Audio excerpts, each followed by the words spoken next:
All well? Would you like to say something? No, we can start, sir. So, first of all, this is not the H-bomb. H-bomb is coming. This is another milestone in setting up and demonstrating to the youth of this country how elections are being rigged.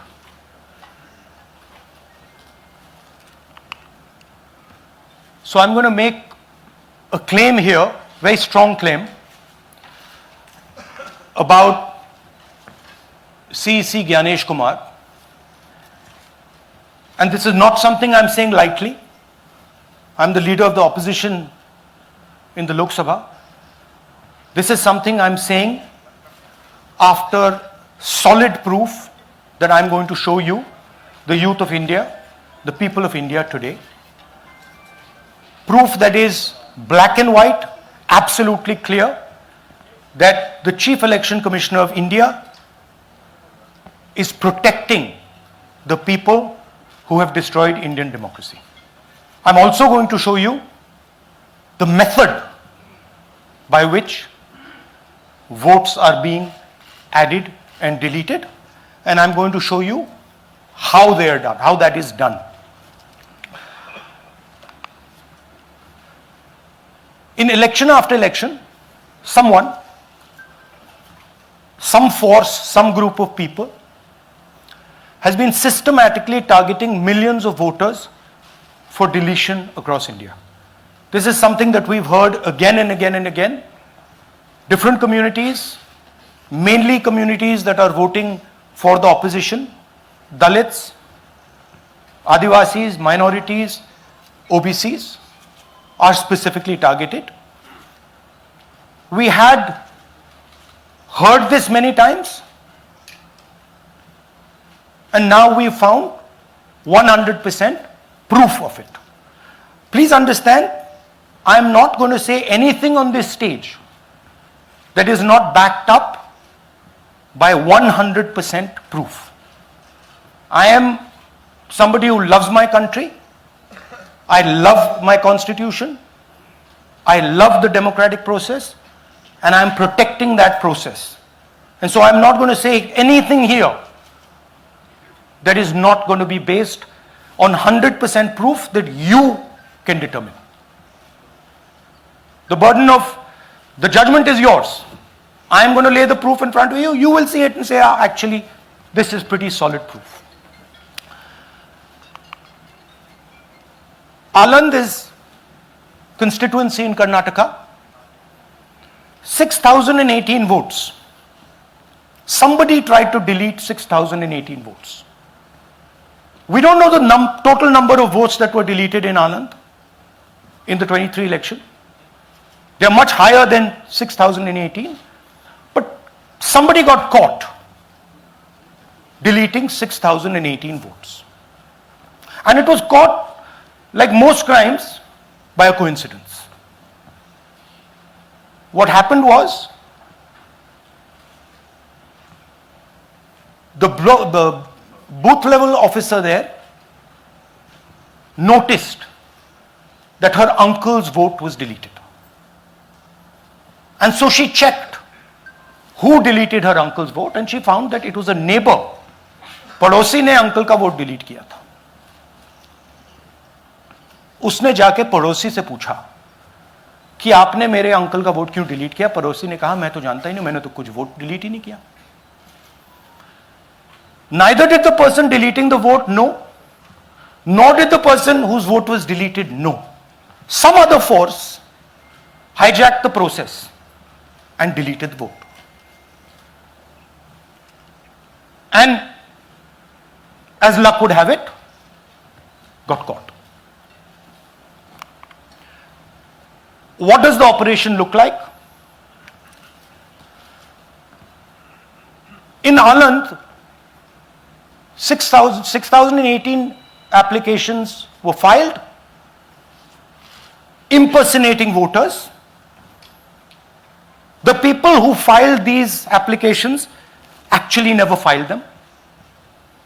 And we will show you evidence of that on this stage. The filing was done automatically using software. We will show you that.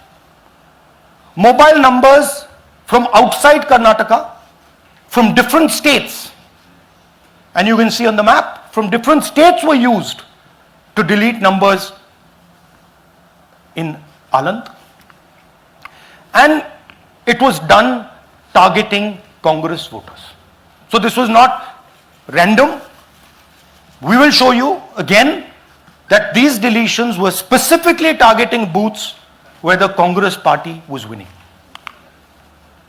Here is example number 1, lady called Godabai. Someone created fake logins, deleted 12 voters, attempted to delete because then this was stopped. Godabai, of course, has no idea. Can you show us what Godabai has to say about this? Election time ಈಗ ನಾ ಅರ್ಜಿ ಹಾಕಿಲ್ಲ, ನನಗೆ ಅದಕ್ಕೆ ಸಂಬಂಧ ಇಲ್ಲ, ಅದು ಯಾರು ಹೊಟ್ಟಿ ಕಿಚ್ಚಿಗೆ ಯಾರು ಏನ ಹಾಕ್ಯಾರ ಅನ್ನೋದು ನನಗೆ ಗೊತ್ತಾಗಿಲ್ಲ. So she has no idea. These were the cell phone numbers that were used to delete these people. These are not from Karnataka. These numbers are from different states. You can see here.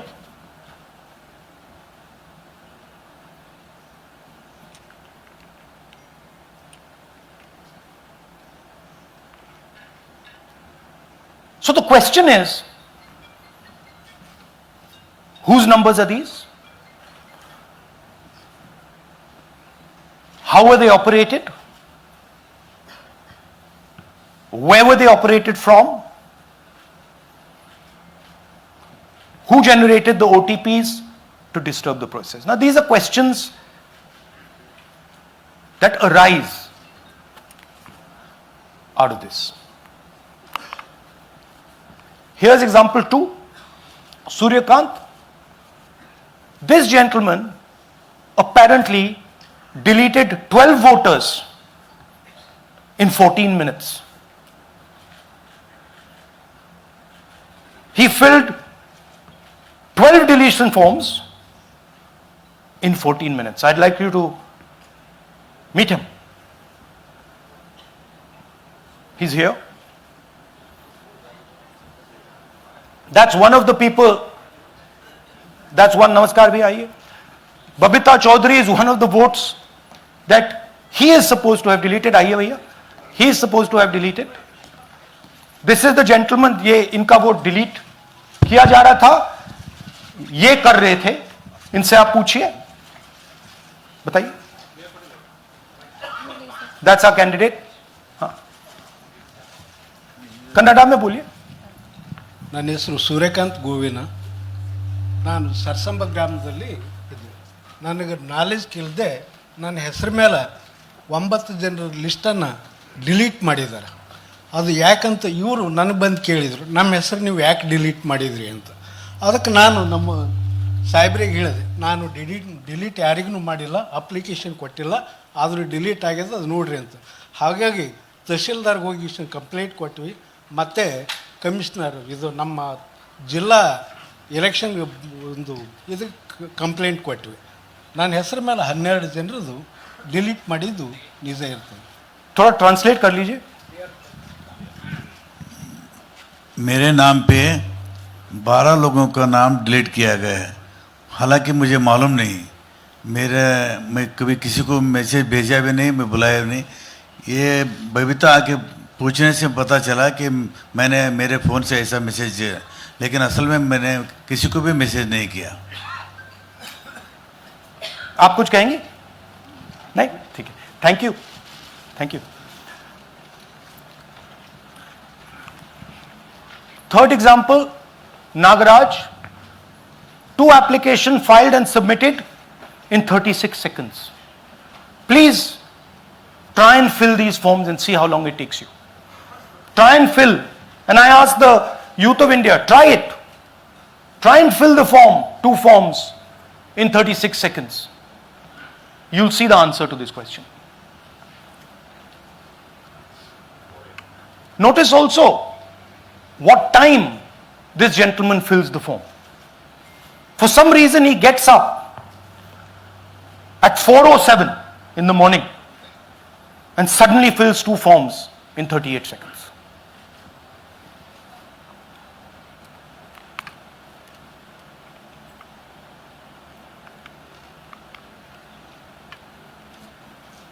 Now let's talk about how this is being done and why I'm saying and we are saying that this is being done in a centralized manner, and this is being done not using individuals but using software.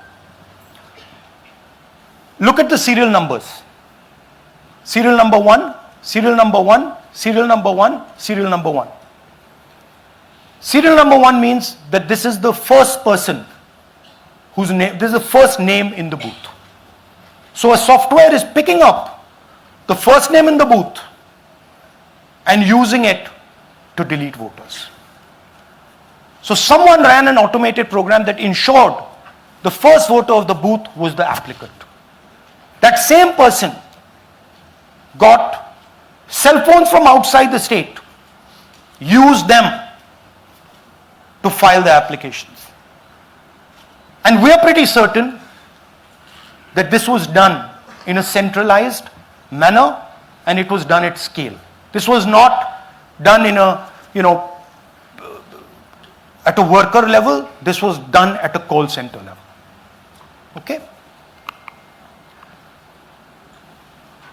Targeted deletions in strong Congress booths. The top 10 booths with maximum deletions are Congress strongholds. Congress won 8 other 10 booths in 2018. This was not a coincidence. This is a planned operation. Now, let's come to why I'm making such a direct accusation about this gentleman, Gyanesh Kumar.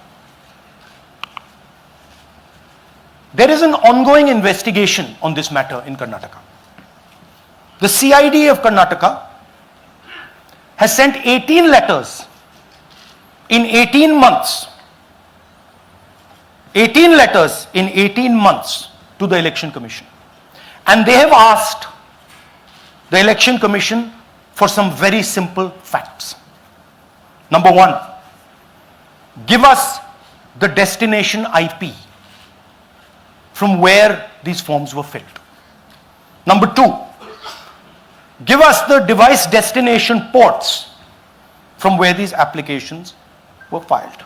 And number 3, most important, give us the OTP trails, because when you file, you have to get an OTP. 18 times in 18 months. The CID of Karnataka has written to the Election Commission for this. And they are not giving it. Why are they not giving it?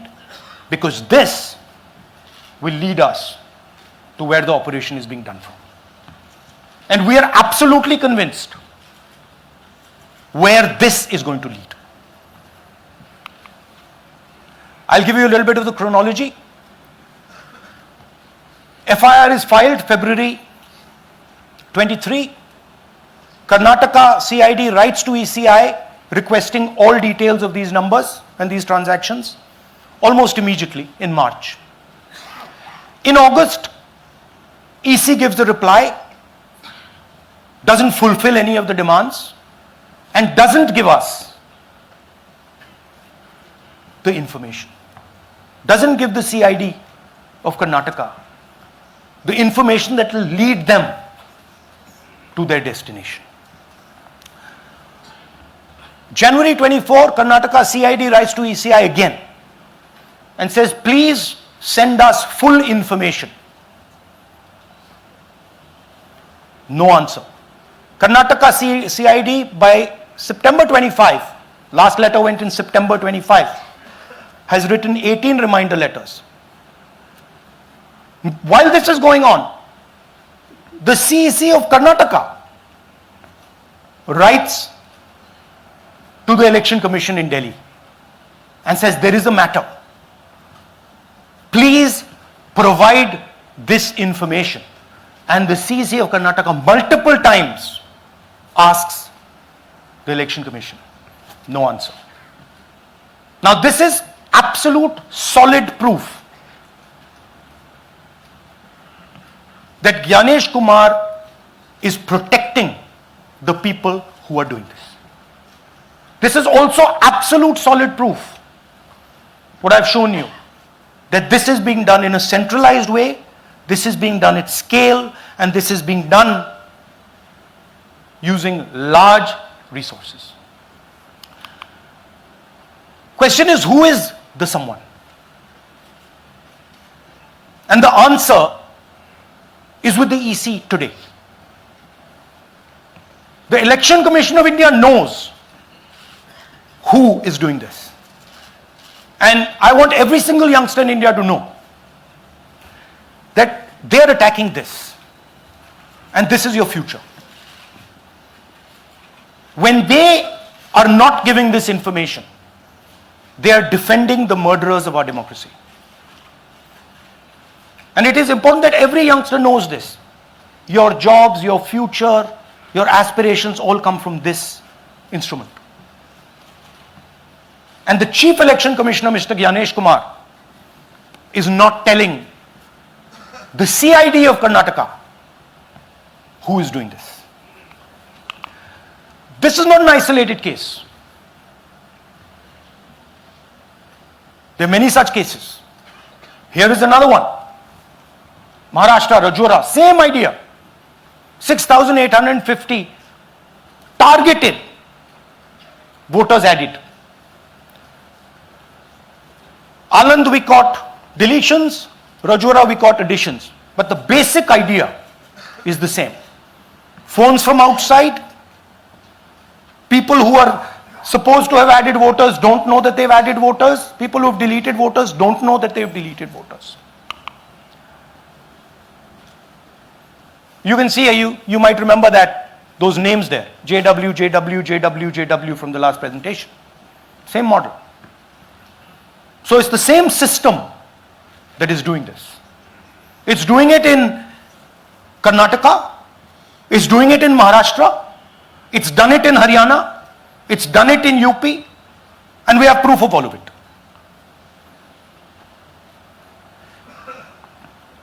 Names are being filled, addresses, the address is Sasti, Sasti, Sasti, Sasti. Name is UQ, JJW.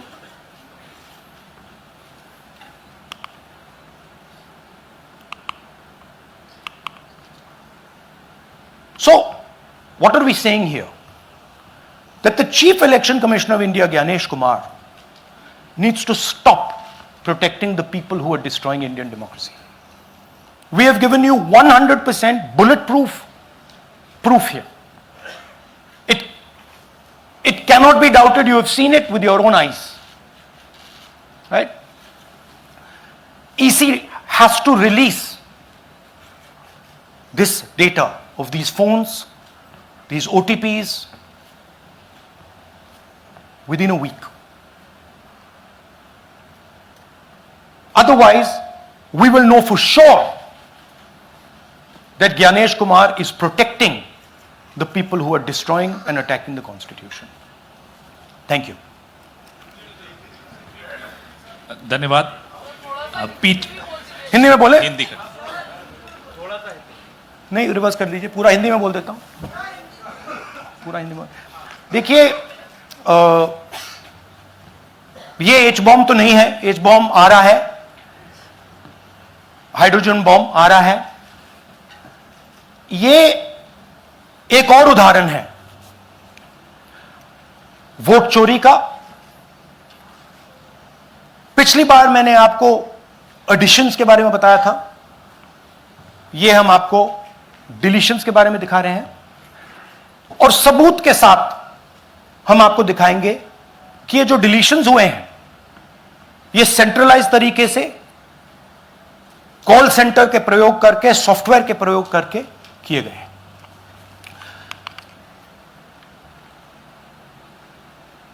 हमारे पास इस presentation में जो मैंने आपको अभी दिखाया 100% सबूत है, प्रूफ है कि ज्ञानेश कुमार जी हिंदुस्तान के चीफ इलेक्शन कमिश्नर वोट चोरों की रक्षा कर रहे हैं, और यह मैं आपको अभी दिखाने जा रहा हूं।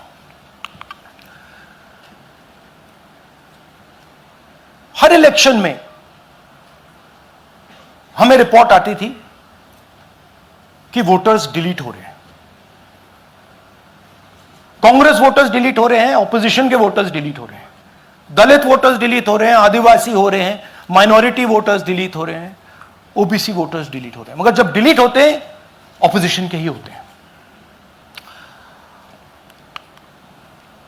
कर्नाटक में आलंद कंस्टिट्यूएंसी है, यहां पे चोरी पकड़ ली, कोइंसिडेंस से पकड़ी। वहां की जो बीएलओ थी उसने देखा कि उसके रिश्तेदार को डिलीट कर दिया गया था। जैसे चोरी पकड़ी जाती है, कोई छोटी सी गलती हो जाती है, हाथ आ जाती है। अलंद में 6018 वोटर्स डिलीट हुए, उसमें से इनकी रिश्तेदार थे। उन्होंने पता लगाया कि मेरे रिश्तेदार को डिलीट किसने किया। पता लगा कि पड़ोसी ने रिश्तेदार को डिलीट किया। बीएलओ ने जाके पड़ोसी से पूछा कि भाई आपने मेरे रिश्तेदार को क्यों डिलीट किया? पड़ोसी ने कहा मैंने तो नहीं किया। बीएलओ सस्पिशियस हो गई, शक पड़ा, उसने प्रोसेस चालू कर दी।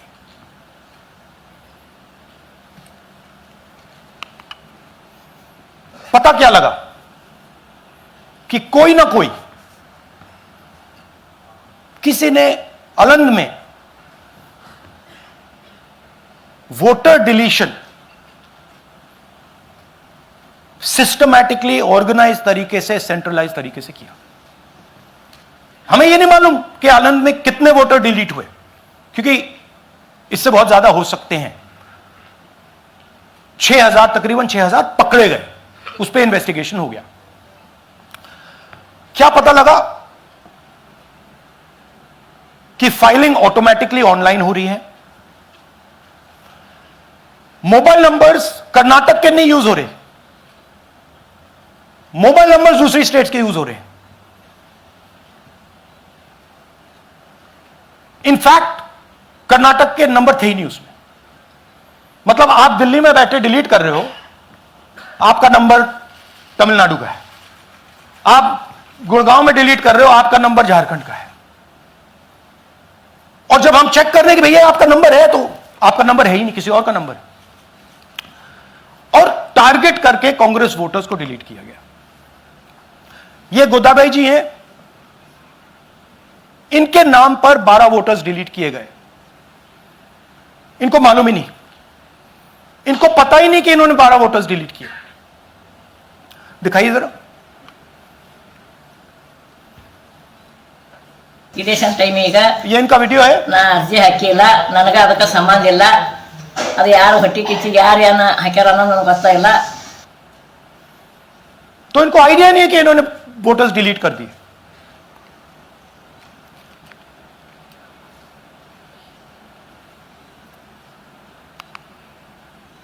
ये सारे के सारे जो नंबर्स हैं, ये कर्नाटक के नंबर्स नहीं है, ये अलग अलग स्टेट्स के नंबर्स हैं। और इन नंबर्स को आप फोन करके देखिए, रिप्लाई नहीं आता है।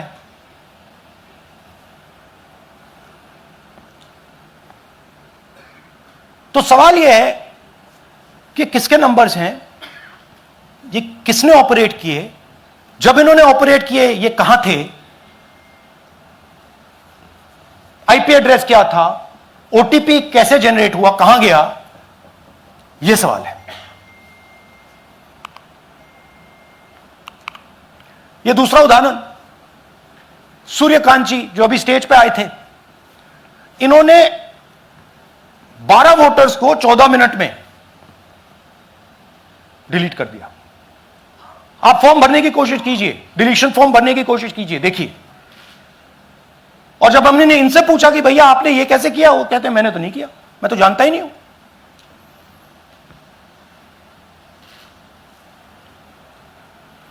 बबीता चौधरी जी का इन्होंने एक नाम डिलीट किया, यहां खड़ी हैं बबीता जी, यहां हैं, सूर्यकांत जी यहां हैं, आ जाइए जरा स्टेज पे, एक सेकंड आ जाइए, ये दोनों खड़े हैं यहां पे, सूर्यकांत जी, बबीता जी। इनको मालूम ही नहीं कि इन्होंने डिलीट किया। Thank you.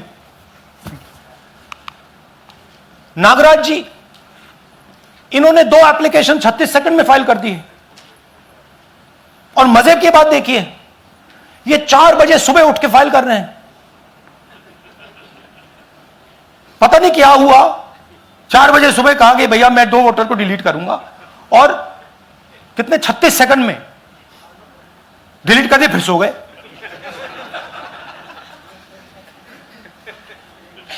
हमारी माइंड में पहले सवाल था कि क्या इलेक्शन कमीशन भी सो रहा है, मगर नहीं, सोया कोई नहीं है, जगे हुए हैं, सिस्टमैटिकली मदद हो रही है। यह देखिए दूसरी बात, जो भी डिलीट कर रहा है वोटर लिस्ट में उसका सीरियल नंबर 1 है। मतलब जो भी वोटर लिस्ट में पहले नंबर पे आता है वही डिलीट कर रहा है।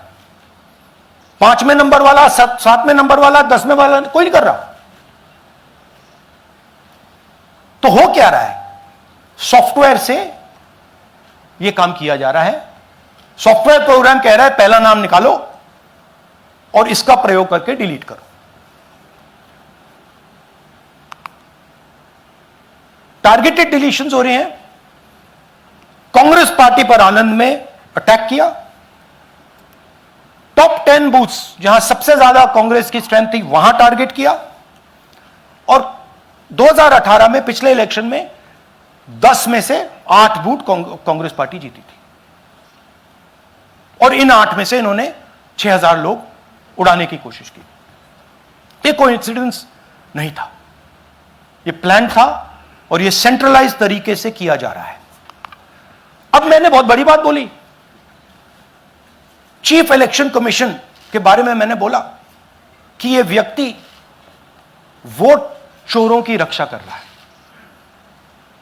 जो भी मैं यहां बोल रहा हूं 100% प्रूफ के साथ, सबूत के साथ बोल रहा हूं।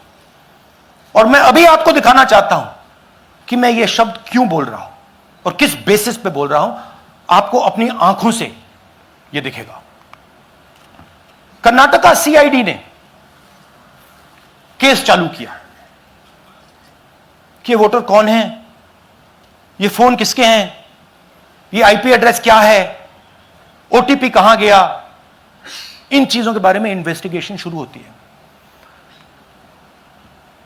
कर्नाटक सीआईडी ने हिंदुस्तान के इलेक्शन कमीशन को 18 चिट्ठियां लिखी हैं।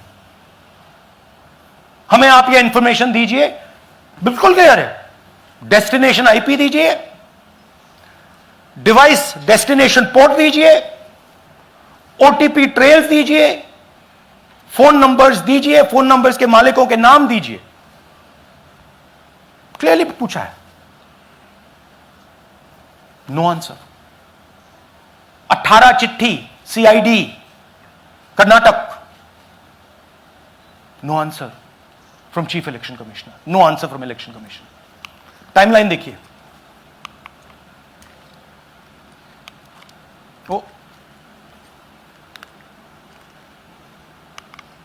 ओके, फरवरी 23 में इन्वेस्टिगेशन शुरू होती है। मार्च 23 में कर्नाटक का सीआईडी चिट्ठी लिखती है ईसीआई को कि हमें सारे डिटेल्स दे दीजिए।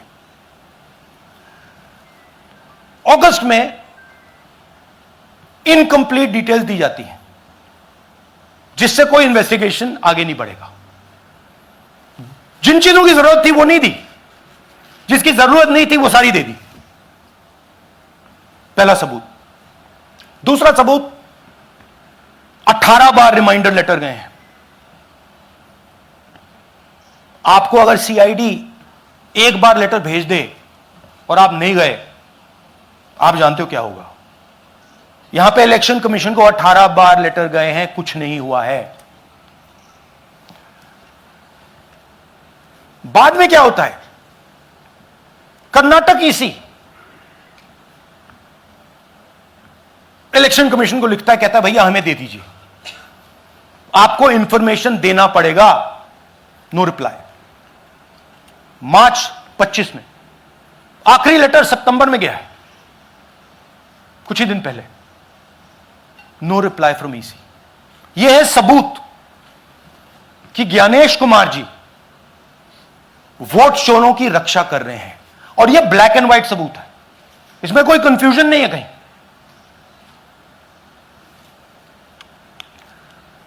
तो सवाल उठता है, ये है कौन जो सेंट्रलाइज तरीके से कॉल सेंटर के प्रयोग से, सॉफ्टवेयर से अलग अलग प्रदेशों में वोट डिलीट कर रहे हैं, ऐड कर रहे हैं? इलेक्शन कमीशन जानता है, ज्ञानेश कुमार जी जानते हैं। अच्छा, ये सिर्फ आनंद में नहीं हुआ, ये अलग अलग कंस्टिट्यूएंसीज में हुआ है। आनंद में लीगल प्रोसेस चालू हो गई, पकड़ लिया। यहां महाराष्ट्र में उसी मोडस ऑपरेंडी से, उसी सिस्टम से यहां पे वोट ऐड हुए हैं। आनंद में डिलीट, रजौरा में एडिशन, 6850। आपको याद होगा पिछले प्रेजेंटेशन में मैंने आपको नाम दिखाए थे, ये देखिए वही नाम यहां है। वही सिस्टम महाराष्ट्र में चल रहा है जो कर्नाटक में चल रहा था।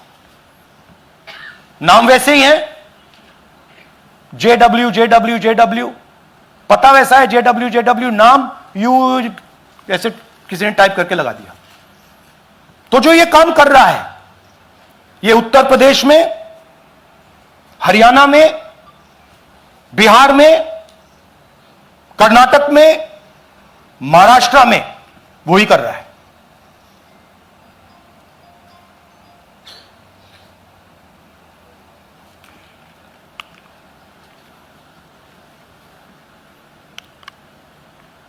तो हमारी डिमांड है, ज्ञानेश कुमार जी, आप अपना काम कीजिए। आपने ओथ लिया है, आप हिंदुस्तान के चीफ इलेक्शन कमिश्नर हैं। आपसे कर्नाटक की सीआईडी सबूत मांग रही है। आप कर्नाटक की सीआईडी को यह सबूत 1 सप्ताह के अंदर दे दीजिए, नहीं तो पूरा हिंदुस्तान के सारे युवा इस बात को एक्सेप्ट करेंगे कि आप हिंदुस्तान के कॉन्स्टिट्यूशन, हिंदुस्तान के संविधान की हत्या में शामिल हो, हिंदुस्तान के संविधान की रक्षा नहीं कर रहे हो, और वोट चोरों की आप मदद कर रहे हो। Thank you. और थोड़ी देर में हम आपको हाइड्रोजन बॉम्ब दिखाने जा रहे हैं। नहीं, आज नहीं, थोड़ी देर में उसकी प्रिपरेशन चल रही है। क्योंकि हम देखिए, मैंने टीम से कहा है कि अगर मैं स्टेज पे जा रहा हूं, ब्लैक एंड व्हाइट प्रूफ नहीं होगा, मैं नहीं जाऊंगा।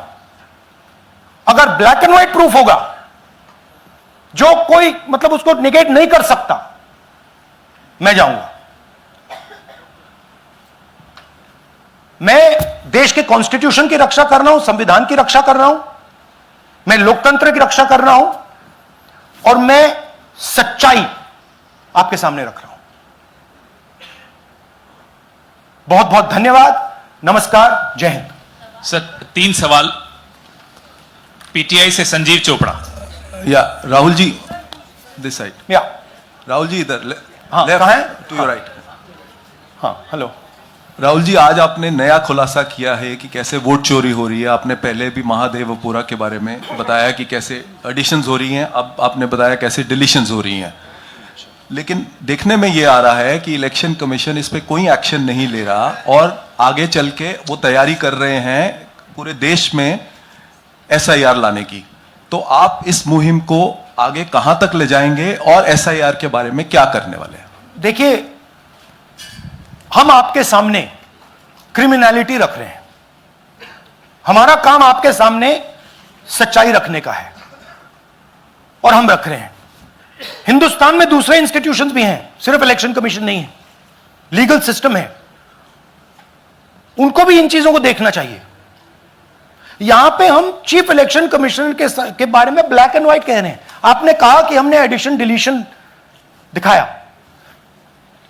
पहले प्रेजेंटेशन में मैंने एडिशन दिखाया था, अब हमने डिलीशन दिखाया है, मगर हमने एक और चीज जोड़ दी है, एडिशन और डिलीशन का सिस्टम, उसका स्ट्रक्चर, उसका तरीका। और हमने यह दिखाया है कि जो डिलीट कर रहा है, जो ऐड कर रहा है, महाराष्ट्र में, कर्नाटक में, यूपी में, वो एक ही आदमी है, एक ही फोर्स है। हमने आपको वो एड्रेसेस दिखाए।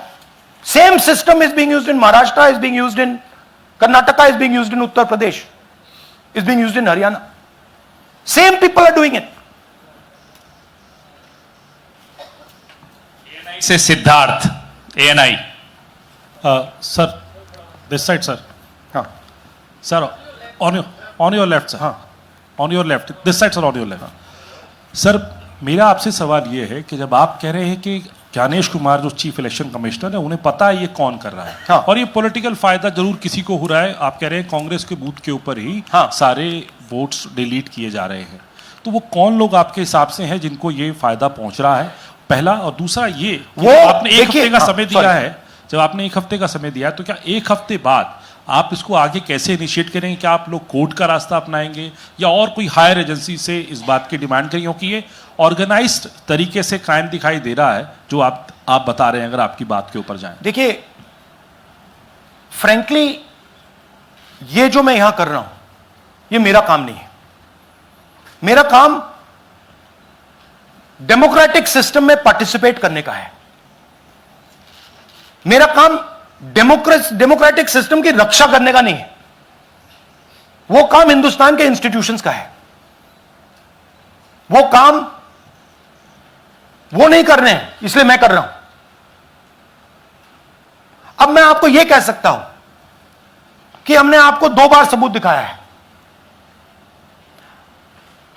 और जब हम ये प्रेजेंटेशंस खत्म करेंगे, इसमें लगेंगे 2-3 महीने, जब हम ये खत्म करेंगे, आपके माइंड में कोई डाउट नहीं होगा कि हिंदुस्तान में state after state, Lok Sabha after Lok Sabha चोरी हो रही है। तो मेरा काम सच्चाई दिखाने का है। मैं हिंदुस्तान की जनता को, हिंदुस्तान के युवाओं को सच्चाई दिखा सकता हूं। यह मेरा काम है। उनकी जो इंटरेस्ट है, क्योंकि ये जो कॉन्स्टिट्यूशन है, ये हिंदुस्तान की जनता का रखवाला है, प्रोटेक्टर है, और मैं इसकी प्रोटेक्शन कर रहा हूं। इसकी प्रोटेक्शन करने का काम हिंदुस्तान के इंस्टीट्यूशंस का है, हिंदुस्तान के ऑपोजिशन लीडर का नहीं है, मगर इंस्टीट्यूशंस नहीं करने हैं। अच्छा, एक इंटरेस्टिंग बात आई है जो मैं आपको बताना चाहता हूं कि इलेक्शन कमीशन के अंदर से हमें मदद मिलनी शुरू हो गई है। मैं साफ बोल देता हूं, इलेक्शन कमीशन के अंदर से, पहले नहीं हो रहा था, अब इलेक्शन कमीशन के अंदर से इंफॉर्मेशन आ रही है। यह रुकेगा नहीं, यह रुक नहीं सकता है, क्योंकि हिंदुस्तान की जनता इस बात को एक्सेप्ट नहीं करेगी। एक बार हिंदुस्तान की जनता को, हिंदुस्तान के युवाओं को पता लग गया कि वोट चोरी हो रही है, उनकी शक्ति लग जाएगी।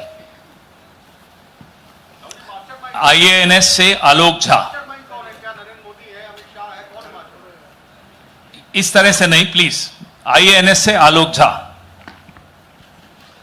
वो भी मैं आपको दिखा दूंगा, वो भी मैं आपको प्रूफ के साथ दिखा दूंगा, है हमारे पास।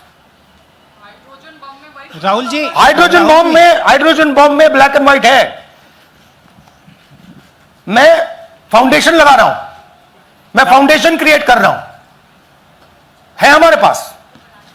मैं स्टेज पे बिना प्रूफ के नहीं चढ़ूंगा, बता रहा हूं। राहुल जी आपने कहा, ऐसे ऐसे मत पूछिए please. Last question. Rahul ji, IANS से आलोक झा। राहुल जी इधर, आपने कहा आपके पास आलोक झा? इधर इधर सर, कहाँ हैं जी? हाँ, आपने कहा सर कि आपके पास पुख्ता सबूत है, ब्लैक एंड वाइट सबूत है, तो क्या अगर ईसीआई अभी जवाब नहीं देती है तो कोर्ट का रुख करेंगे, ये ऑप्शन है आपके पास, जाएंगे? देखिए मैंने कहा कि मेरा काम as opposition leader normal situation में मेरा काम ऑपोजिशन का रोल है, सरकार पे प्रेशर डालने का रोल है। मेरा काम हिंदुस्तान के लोकतंत्र को बचाने का नहीं है। मैं वो काम कर रहा हूं, इस स्टेज पे मैं वो काम कर रहा हूं। तो मेरी सोच है कि as a patriotic Indian, as somebody who loves India, who loves the constitution, it is my duty to put the truth in front of the people of India. अब अगर हिंदुस्तान के इंस्टीट्यूशंस कुछ करना चाहते हैं वो करेंगे। उनमें भी बहुत लोग हैं, जैसे मैंने आपसे कहा, मैं सरप्राइज हो रहा हूं, इलेक्शन कमीशन से लोग आ रहे हैं, इंफॉर्मेशन दे रहे हैं और बढ़ रहा है वो। क्या जब तक सीईसी ज्ञानेश कुमार अपने पद पर है, जैसा कि आप कह रहे हैं कि वो फ्री एंड फेयर इलेक्शन होने नहीं देंगे, तो तब तक इलेक्शन का मतलब क्या रह जाएगा? क्या आप इनको हटाए जाने के लिए आयोग को इस्तीफा देने की? हाँ, तो आप इमेजिन कीजिए, और ये शॉकिंग बात ये है बस अब कि ये अभी शुरू नहीं हुआ, ये 10-15 साल से चल रहा है। ये सिस्टम है, ये स्ट्रक्चर है। हिंदुस्तान की जो डेमोक्रेसी है वो हाईजैक हो गई है। I am shocked frankly. Democracy, brothers and sisters, democracy can only be saved by the people of India. Nobody else can save democracy. Rahul Gandhi can come here and say something and say this is the truth. But the people of India, who I believe in, who I love, can do it. The day the people of India realize that आपका जो लोकतंत्र है, आपका जो संविधान है, वो आपसे चोरी हो गया है, उस दिन काम हो जाएगा। Thank you. अब आप लोग अपने स्थान पर खड़े हो जाइए राष्ट्रगान के लिए। ये है इनकी डिटेल लिस्ट, देख लीजिए। राष्ट्रगान के लिए अपने स्थान पर खड़े हो जाइए।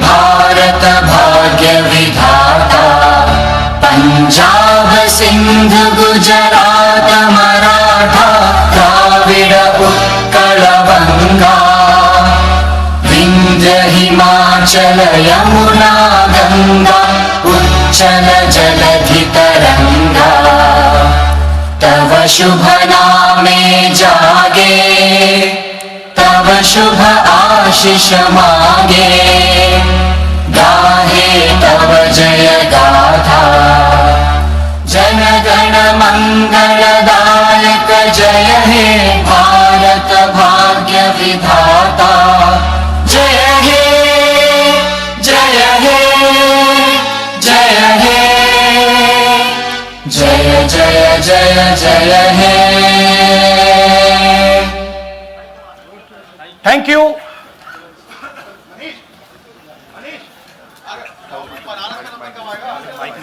भैया नहीं, भैया डोंट डू दैट।